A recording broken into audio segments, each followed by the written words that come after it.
आज के वक्ता द्वारा वचन प्रचार किया जाएगा और मैं रिक्वेस्ट करूंगी मिस्टर शौर्य मोसेस से कि वचन सुनाने का कार्य करें।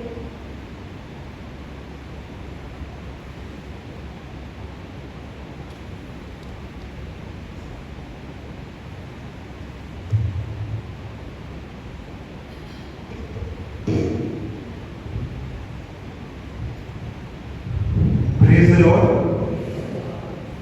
आज सबसे पहले मैं अपने परमेश्वर का धन्यवाद देना चाहता हूँ कि उसने हम सभी को आज अपने भवन में लाया है कि हम उसकी आराधना कर सकते हैं। उसके बाद अपने पादी साहब का धन्यवाद देना चाहता हूँ, अपने यूथ की प्रेसिडेंट और सभी मेंबर्स का कि आज यूथ संडे के इस दिन पर उन्होंने मुझे मौका दिया है कि मैं आपके बीच में आज का वचन ला सकूँ। ज़्यादा समय ना लेकर हम वचन की तरफ जाएंगे और हम देखें कि जो दुनिया है वो ह्यूमन लाइफ को 3 सेगमेंट्स या 3 फेजेस कह सकते हैं, उनमें डिवाइड करती है। सबसे पहला है चाइल्डहुड या बचपन, जो खेलने और एंजॉयमेंट के लिए है। जो दूसरा है वो है यूथ या जवानी, जो प्लेजर्स और एक्सपीरियंसेस और दुनिया एक्सप्लोर करने के लिए। और जो तीसरा है वो है ओल्ड एज या बुढ़ापा, जब हम अपनी सारी रिस्पॉन्सिबिलिटीज और सब कुछ खत्म करके जब हमारे पास फ्री टाइम बचता है तो वो टाइम हमारे पास दुआ करने के लिए और परमेश्वर को देने के लिए। लेकिन बाइबल ये बताती है कि चाहे कोई भी एज हो, वो हर एक एज जो है वो परमेश्वर के लिए है, और स्पेशली जो हमारी जवानी में जो यूथ है वो परमेश्वर के लिए है। जैसा लिखा है मत्ती 22:37 में, तू परमेश्वर अपने प्रभु से अपने सारे मन, अपने सारे प्राण और अपनी सारी बुद्धि के साथ प्रेम रख। ये बुढ़ापे में करना है ऐसा कहीं नहीं लिखा है, परंतु ये हर एक एज के लिए है और एक आज्ञा के साथ साथ एक मैंडेट दिया गया है हम में से हर एक को, जो हम सबको करना है। अब इसके बाद जो आज का हमारा पैसेज पढ़ा गया था वो सामोपदेशक 12 उसका पहला वर्ष, अपनी जवानी के दिनों में अपने सृजनहार को स्मरण करो, इससे पहले कि विपत्ति के दिन आए और वे वर्ष आए जिन्हें तू कहे कि मेरा मन इनमें नहीं लगता। अभी जो पहली ही वर्ष है ये हमें 3 क्वेश्चंस का आंसर देती है। सबसे पहला है whom to remember, किसको याद रखना है। दूसरा है when to remember, यानी कब याद रखना है, किस उम्र में। और तीसरा है why to remember, क्यों याद रखना है। जो सबसे पहला है कि whom to remember, उसका जवाब है कि अपने सृजनहार को, अपने क्रिएटर को याद रखना है। अब क्यों अपने क्रिएटर को याद रखना है? तो जैसा हम पढ़ते हैं साम 100 उसकी 3rd वर्स में कि निश्चय जानो कि यहोवा ही परमेश्वर है, उसी ने हमको बनाया और हम उसी के हैं, हम उसकी प्रजा और उसकी चराई की भीड़ है। इसी तरह से पहला कुरिन्थियों 6:19-20 में कहता है, और तुम अपने नहीं हो क्योंकि दाम देकर मोल देकर लिए गए हो, इसलिए अपनी देह के द्वारा परमेश्वर की महिमा करो। जो दूसरा क्वेश्चन है when to remember, तो उसका जवाब है कि अपनी जवानी के दिनों में अपने सृजनहार को स्मरण करो। अब क्यों अपनी जवानी के दिनों में? क्योंकि जवानी में हम अपने सबसे परफेक्ट मेंटल, फिजिकल, इमोशनल और स्पिरिचुअल स्टेट में होते हैं, और हमारा जो शरीर है और हमारे सारे ऑर्गन्स हैं वो सभी परफेक्टली एबल होते हैं और सक्षम होते हैं कि हम हर एक काम कर सकते हैं। और वो टाइम हमारे जीवन का परमेश्वर चाहता है कि हम उसके लिए दें और अपना वो टाइम उसको समर्पित करें। जैसा पढ़ा गया था रोमन्स 12 उसकी पहली वर्स में, इसलिए हे भाइयों मैं तुमसे परमेश्वर की दया स्मरण दिलाकर विनती करता हूँ कि अपने शरीर को जीवित, पवित्र और परमेश्वर को भावता हुआ बलिदान करके चढ़ाओ, और यही तुम्हारी क्या है? आत्मिक सेवा है। और जो तीसरा क्वेश्चन है वो है why to remember him in our youth, क्यों अपनी जवानी के दिनों में हम उसे स्मरण रखें?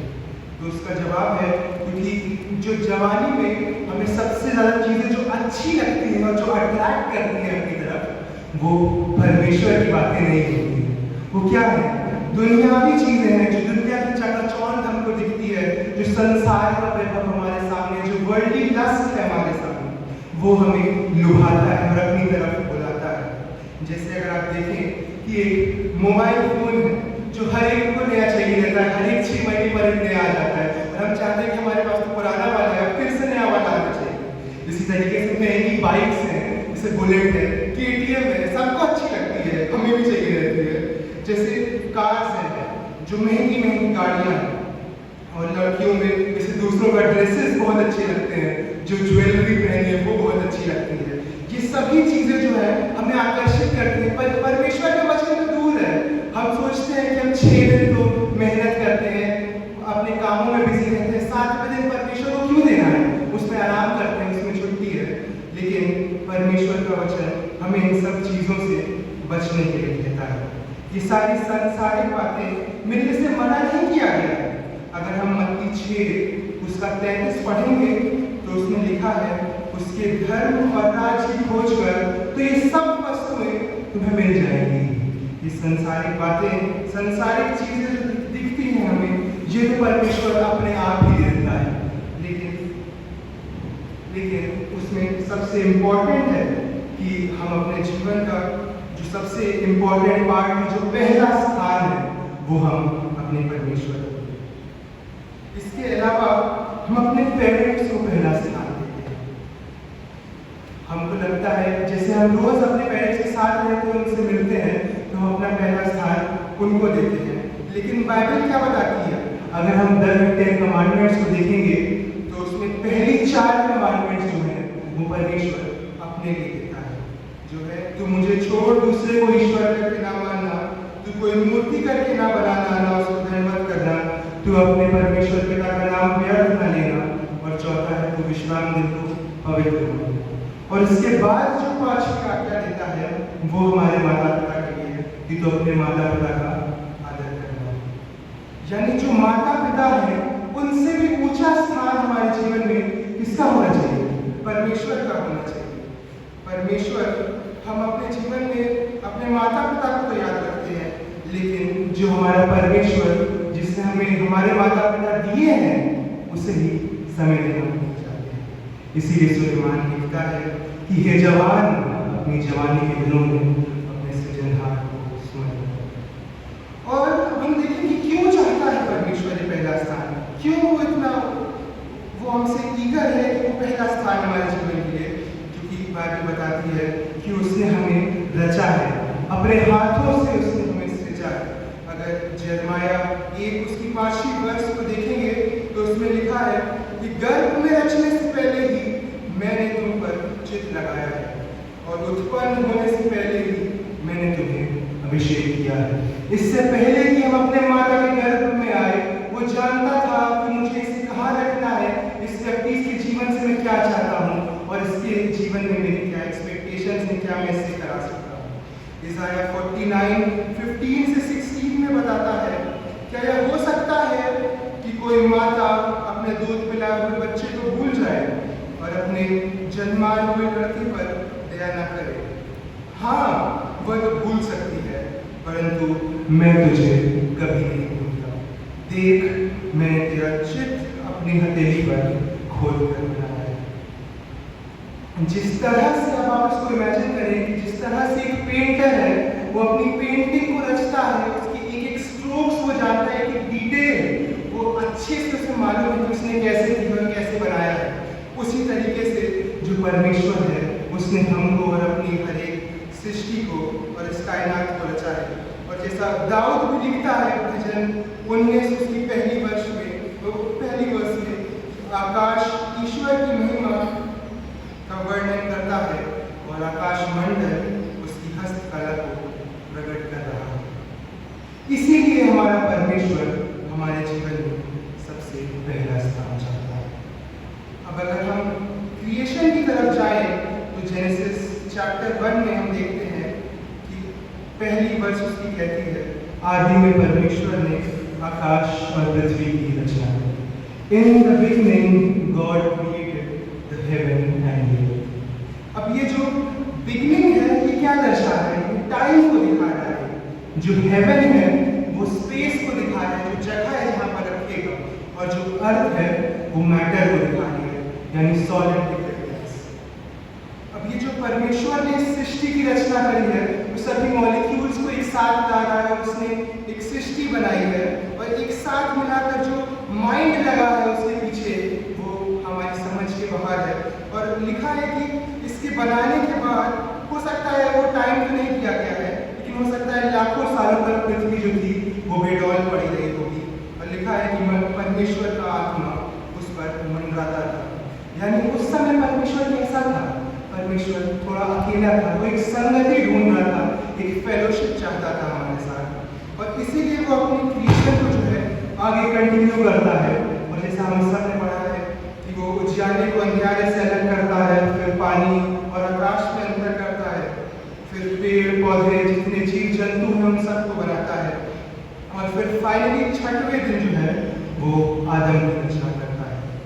अब आदम के साथ रहकर परमेश्वर को फेलोशिप तो मिल गई थी, लेकिन आदम को खुद देखा परमेश्वर ने कि आदम अपने में अकेला हो गया, तो इसीलिए उसकी संगति के लिए परमेश्वर हवा को बनाता है।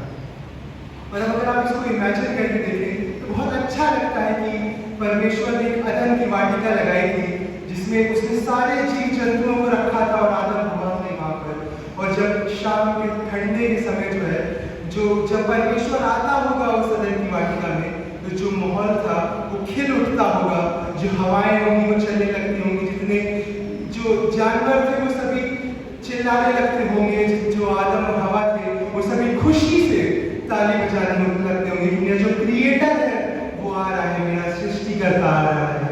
और परमेश्वर ऐसे खुशनुमा माहौल में उनके साथ संगति करता है। अब आदम को परमेश्वर ने कैसा बनाया था? जवान बनाया था। हवा को भी कैसा बनाया था? जवान बनाया था। यानी जो इंसान के साथ सबसे पहली संगति और सबसे पहली फेलोशिप करता है परमेश्वर, वो न बच्चे के साथ करता है, न बूढ़े के साथ करता है, परंतु किसके साथ करता है? एक जवान व्यक्ति के साथ करता है। इसीलिए सुलेमान लिखता है कि हे जवान, अपनी जवानी के दिनों में अपने सृजनहार को सुनना। अब जब हम इसके आगे बढ़ते हैं दूसरी वर्ष से, तो ये ट्रांजिशन का फेज दिखाता है कि जो जवानी से आदमी धीरे धीरे अपने बुढ़ापे की तरफ जाता है, और फाइनली जो है उसका जो जीवन है खत्म हो जाता है, और फाइनली मृत्यु हो जाती है। अगर हम वर्ष 7 को पढ़ेंगे सब उपदेशक की, तो उसमें लिखा है जब तब मिट्टी ज्यों त्यों मिट्टी में मिल जाएगी, और आत्मा परमेश्वर के पास जिसने उसे दिया है लौट जाएगी। अब ये जो डेथ है या मृत्यु है, ये आई कैसे? ये परमेश्वर नहीं चाहता था कि हमारे लिए आए। परमेश्वर ने तो स्टार्टिंग से हमारे लिए इटर्निटी रखी थी, वो हमें हमारे साथ हमेशा की एक संगति बनाना चाहता था। लेकिन उस जीवन की और उस इटर्नल लाइफ और मृत्यु के बीच में जो चुनाव करना था, उसकी चॉइस जो थी वो आदम और हवा को दी गई थी।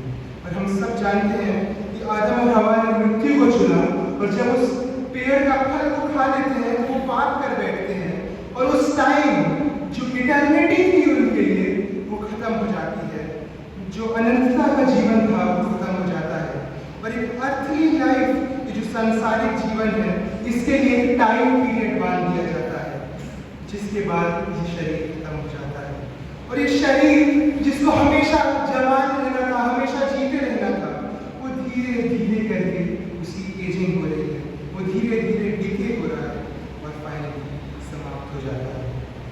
अब अगर हम 12 उसकी दूसरी वर्ष से पढ़ें, तो इसमें लिखा है, अगर आप निकाल लेंगे तो और अच्छा रहेगा, इससे पहले कि सूर्य और प्रकाश और चंद्रमा और तारागण अंधेरे हो जाते हैं। यानी ये किसको दर्शा रहा है? ये हमारी आंखों को दिखा रहा है। जो सूर्य और प्रकाश और चंद्रमा है ये नए नहीं होंगे, लेकिन जो हमारी आंखों की रोशनी है वो क्या होगी? धीरे धीरे कम होती जाएगी, जिसकी वजह से ये सूर्य और चंद्रमा जो है हमें अंधेरे होते हुए दिखाई देंगे।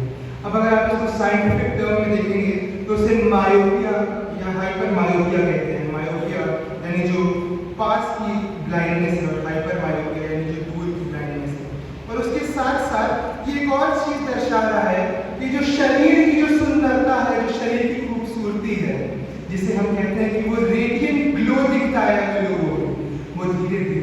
कम होता जा रहा है और वो एजिंग जो है बढ़ रही है इंसान में।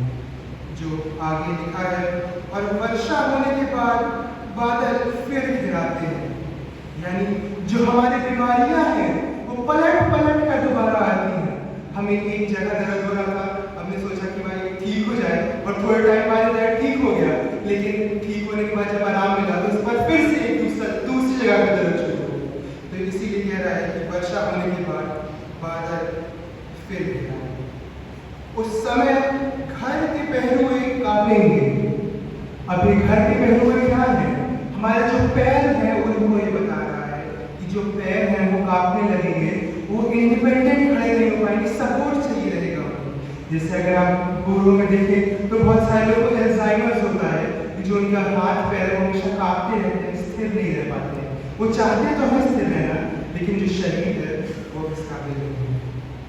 और आगे लिखा है कि और पीसन हालिया थोड़ी रह जाने के कारण काम छोड़ देंगे।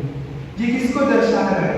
ये हमारे दांतों को दिखा रहा है कि जो दांत है हमारे साथ वो गिर जाएंगे, और झरोखे में से देखने वालियां अंधी हो जाएंगी, यानी जो हमारी आंखों की दृष्टि है वो खत्म हो जाएगी, हमें साफ जो है दिखाई देगी। और चक्की पीसने का शब्द धीमा हो जाएगा, यानी जो दांत हैं जब हमारे गिर जाएंगे तो चबा नहीं पाएंगे, तो आवाज़ नहीं निकलेगी। और तड़के चिड़िया बोलते ही एक उठ जाएगा, यानी जो नींद आना है वो कम हो जाएगी। अगर आप बूढ़े लोगों को देखें तो उन्हें नींद नहीं आती, बार बार जग जाते हैं छोटी छोटी चीज़ों पर, बार बार हल्की सी आवाज़ होती है, तो उन्हें वो साउंड स्लीप जिसको हम कहते हैं वो नहीं मिल रही। और सब गाने वालियों का शब्द धीमा हो जाएगा। जो लोग मधुर आवाज़ में गाते थे, जिनकी सुरीली आवाज़ थी, वो धीरे धीरे सुरीली नहीं रहेगी। फिर जो ऊंचा हो उससे भय खाया जाएगा, यानी जो ऊंची जगहों पे जाने से हमें डर लगेगा, हम ऊंचाइयों पर नहीं चलना चाहेंगे, और मार्ग में डरावनी वस्तुएं मानी जाएंगी, यानी कहीं भी हमें अकेला जाने का मन नहीं करेगा, किसी का साथ ढूंढेंगे हम कि कोई साथ चले, कोई साथ रहे। और बादाम का पेड़ फूलेगा। जो बादाम का पेड़ होता है वो सफ़ेद होता है, जब फूलता है तो उसमें वाइट दिखता है, ये हमारे बालों को रिप्रेजेंट करता है।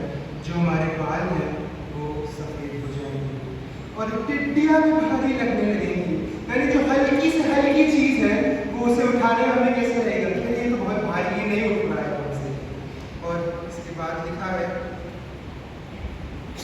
और रोने पीटने वालों और भूख बढ़ाने वाला फल फिर काम न देगा, यानी जो भूख लगना है वो हमें कम लगने लगेगी, खाने का मन नहीं करेगा, क्योंकि मनुष्य अपने सदा के घर को जाएगा, यानी जो फाइनली इंसान का जीवन है, इन सभी प्रोसेसेस के बाद, इन सभी जीवन जो धीरे धीरे डिके होता जा रहा है, वो फाइनली समाप्त हो जाता है। और रोने पीटने वाले सड़क सड़क फिरेंगे, यानी जो आपके करीबी हैं, जो दोस्त रिश्तेदार हैं, वो दुखी होंगे आगे। फिर आगे लिखता है, उस समय चांदी का तार 2 टुकड़े हो जाएगा, और सोने का कटोरा टूटेगा, और सोते के पास घड़ा फूटेगा, और कुंड के पास रहड़ टूट जाएगा। ये बता रहा है कि जो हमारा आत्मा और शरीर का जो संगम है, जो यूनियन है, जिसको हम एक लिविंग बॉडी कहते हैं, वो फाइनली जो है खत्म हो जा रहा है। और इसकी बाद की वर्ष 7th वर्ष में लिखता है, तब मिट्टी ज्यों की वो मिट्टी में मिल जाएगी, और आत्मा परमेश्वर के पास जिसने से दिया लौट जाएगी। अब ये जो वर्ष है ये सुलेमान कहाँ से कोट कर रहा है? अगर आप देखिए जेनेसिस 3:19 को, तो परमेश्वर जब आदम और हवा को अदन की वाटिका से निकालता है, यही कहता है जेनेसिस 3:19, और अंत में तू मिट्टी में मिल जाएगा, क्योंकि उसी में से तू निकाला गया है, तू मिट्टी तो है और मिट्टी ही में फिर मिल जाएगा। अब ये जो टॉपिक है ये सुनने में बहुत उदास कर देने वाला है, जो हमारा दिल है वो दुखी हो जाता है कि किस तरीके से एक ह्यूमन लाइफ जो है वो धीरे धीरे अपनी एंड की तरफ पहुंच रही है, हमें सुनने में अच्छा नहीं लगता है। लेकिन सुलेमान ये लिख क्यों रहा है? क्योंकि वो हमें ये रिमाइंड कराना चाहता है कि जो चीज़ें आज हमको बहुत अच्छी लग रही हैं, जो संसारिक बातें हमें देखकर लगता है कि अगर ये चीज बस एक मिल जाएगी तो हमारा जीवन सफल हो जाएगा, वो आगे चलकर हम सबको व्यर्थ लगने लगेगी। हमें लगेगा क्यों इसके पीछे मैं भाग रहा था। सुलेमान जो है खुद अपने जीवन में इन सभी चीजों को देखता है। सबसे पहले सुलेमान नॉलेज के, बुद्धि के पीछे भागता है और लिखा है परमेश्वर उसे आशीष देता है और दुनिया का सबसे ज्यादा बुद्धिमान आदमी बन जाता है। लेकिन उस बुद्धि को पाने के बाद वो कहता है कि मैं क्यों बुद्धिमान हुआ, क्योंकि बुद्धिमान का भी अंत वैसा होता है जैसा एक मूर्ख का होता है। फिर उसके बाद उसने अपने जीवन में हर एक तरह के प्लेजर्स, जो आनंद था, वो अपने जीवन में एक्सपीरियंस करता है। हर एक जो आप सोच सकते हैं। उसने अपने टाइम के सबसे बेस्ट, सबसे अच्छे स्विमिंग पूल्स बनाए थे। उसने अपने टाइम के सबसे अच्छे गार्डन्स बनाए थे। उसके पास जितने भी राजा उससे पहले आए उन सबसे ज्यादा भेड़ बकरियां थी। जो कैटल था उसके पास सबसे बड़ा था। उसके पास लिखा है 700 बीवियां थी और 300 रखैले थे। उसकी एक साल की जो अर्निंग थी बाइबल में गोल्ड में लिखी है, अगर आज के जमाने में उसको ट्रांसलेट करेंगे तो वो बिलियंस ऑफ डॉलर्स में आती है। और इतना सब कुछ कमाने के बाद सुलेमान फाइनली सबोपदेशक एक लिखता है कि vanity of vanity, all is vanity. ये सब कुछ व्यर्थ है और व्यर्थ ही व्यर्थ है।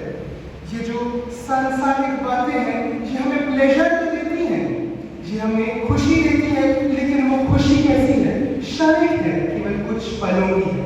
हम अगर एक घड़ी खरीदें, एक नई कार खरीदें तो बहुत अच्छा लगता है। पहले कुछ दिनों में, पहली कई बार जब पहनते हैं, पहली कई महीने तक जब अपनी गाड़ी चलाते हैं, लेकिन उसके बाद फिर क्या लगता है? अरे यार पुरानी फिर से एक और दूसरी चाहिए, एक नई वाली चाहिए, है ना। जो हमारी जो इच्छाएं हैं वो हमेशा आगे शिफ्ट होती रहती है। जो ये मटीरियलिस्टिक दुनिया है इसकी लालसा कभी खत्म नहीं होती है। इसीलिए एक बहुत अच्छा कोट मैंने पढ़ा था कि the only one who can truly satisfy the human heart is the one who made it. जो हमारा जो दिल है उससे संसार की कोई भी बातें पूरी तरीके से सेटिस्फाई नहीं कर सकती हैं, लेकिन सिर्फ वही कर सकता है जिसने खुद उस दिल को बनाया।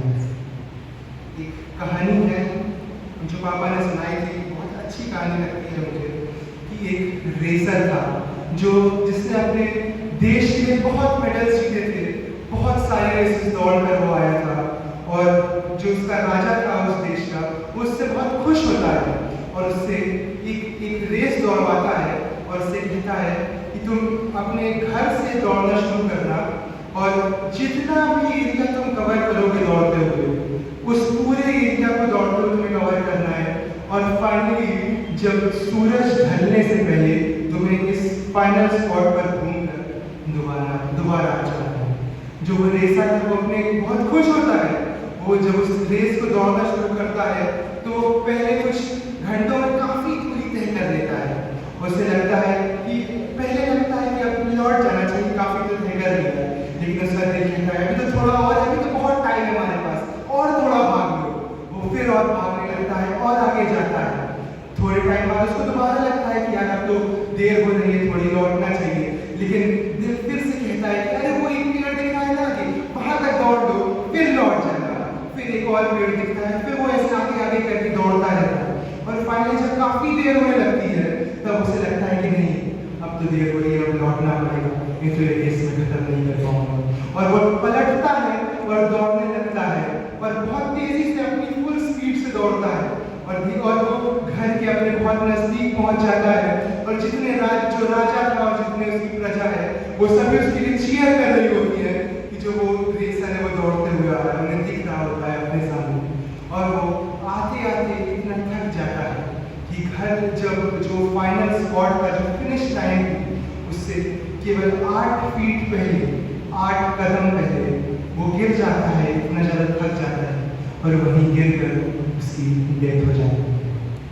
ये कहानी हमें क्या बताना चाहती है कि हम अपनी जवानी में, अपनी स्टार्टिंग में पैसों के पीछे, दुनिया के पीछे, संसारिक धन के पीछे दौड़ते जाते हैं। हमें लगता है कि थोड़ा सा और मिल जाए, एक और अच्छा घर, थोड़ा और अच्छा घर, थोड़ा सा लेकिन और फिर जब धीरे धीरे हमारे जीवन की शाम होने लगती है, जब बूढ़े होते हैं, तो हमें चिंताएं सताने लगती हैं कि वो फिनिश लाइन तक पहुंचेंगे कि नहीं, जो और हम तेजी से दौड़ने लगते हैं और दुखी होने लगते हैं और फाइनली हम खाली हाथ जाते हैं। जो आप सभी अलेक्जेंडर द ग्रेट के बारे में जानते होंगे, जिसने दुनिया का सबसे बड़ा एम्पायर जो था वो स्थापित किया था।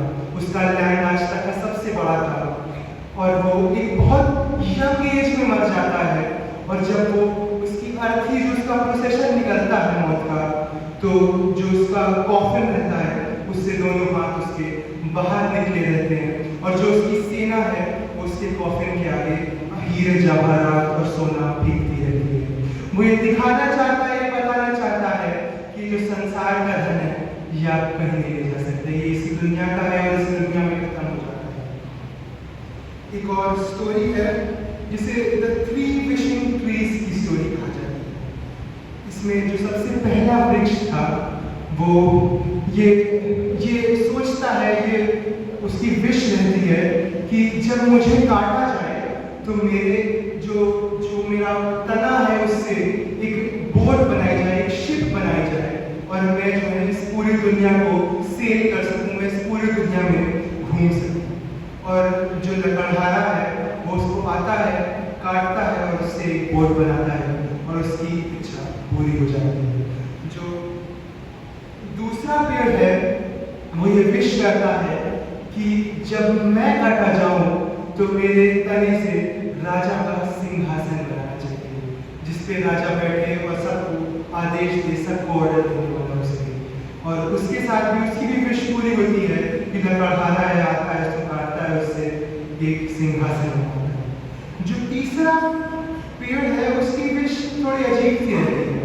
वो ये कहता है कि मैं नहीं चाहता हूँ कि मुझे काटा जाए। वो कहता है कि मैं इतना ऊंचा बढ़ता जाऊं कि मैं बहुत ऊंचा पहुंच जाऊं और लोग जब मुझे देखें तो उससे वो मेरी बड़ाई ना करें कि इतना बड़ा पेड़ है, लेकिन इससे देखकर कहें कि स्वर्ग में एक परमेश्वर है जो हमसे प्रेम करता है, एक परमेश्वर है जिसने इसे बनाया है। जो तीसरा पेड़ है उसकी विश थोड़ी अजीब सी रहती है। वो ये कहता है कि मैं नहीं चाहता हूँ कि मुझे काटा जाए। वो कहता है कि मैं इतना ऊंचा बढ़ता जाऊं कि मैं बहुत ऊंचा पहुंच जाऊं और लोग जब मुझे देखें तो उससे वो मेरी बड़ाई ना करें कि इतना बड़ा पेड़ है, लेकिन इससे देखकर कहें कि स्वर्ग में एक परमेश्वर है जो हमसे प्रेम करता है, एक परमेश्वर है जिसने इसे बनाया है। अब जो तीसरा पेड़ है इसके जीवन में बहुत अजीब सा होता है कि ये पेड़ बढ़ता नहीं है, वही हाइट पे रहता है और बहुत टाइम तक उसी हाइट पर रहता है। और जो फाइनली लकड़हारा है उसको आकर काट देता है और एक गोदाम में जाकर बंद कर देता है। जो पेड़ है उसको लगता है कि यार मैंने क्या विश किया था, इन सबकी तो विश पूरी हुई, मेरी क्यों नहीं पूरी हुई। और वो बहुत टाइम तक लेकिन उसी गोदाम में धैर्य के साथ बना रहता है और काफी टाइम बाद उसे गोदाम के खुलने की आवाज आती है और जो रोमी सैनिक है वो उस पेड़ के तने को वहां से खरीद कर ले जाते हैं और उस तने से वो एक क्रूस बनाते हैं जिस पर यीशु नाम के एक इंसान को चढ़ाया जाता है। और हम सभी जानते हैं कि आज उस क्रूस को देखकर हम कहते हैं कि एक परमेश्वर है स्वर्ग में जो हमसे प्रेम करता है, जिसने हमारे लिए अपनी जान कुर्बान कर दी थी, जिसने हमारे पापों के लिए अपनी जान उस क्रूस पर दी थी, जिसकी कोई गलती नहीं थी, जो हमारे पापों की वजह से उस पर चढ़ाया गया था। और इसी लाइन के साथ जो है, इसी मोटिव के साथ सुलेमान जो सर्वोपदेशक की किताब है उसको फाइनली एंड करता है और सर्वोपदेशक 12:13 से 14 में वो कहता है कि अब अंत की बात यह है कि परमेश्वर का भय मान और उसकी आज्ञाओं का पालन कर, क्योंकि मनुष्य का संपूर्ण कर्तव्य यही है, क्योंकि परमेश्वर सब कामों का और सब गुप्त बातों का, चाहे वो भली हो या बुरी, न्याय करेगा। आइए प्रार्थना करें। हे हमारे महान दयालु सामर्थ्य जीवन के देने वाले अति बड़ा अपना परमेश्वर, हम एक बार फिर से आपके चरणों में आए हैं।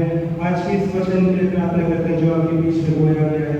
उन्हें दीजिएगा इस वचन के द्वारा सिर्फ और सिर्फ आपके नाम की बड़ाई हो, आपका नाम ऊंचा और बड़ा हो सके, और इस वचन के द्वारा लोग आपको अपने जीवन में ग्रहण करें और इससे आपकी बड़ाई हो।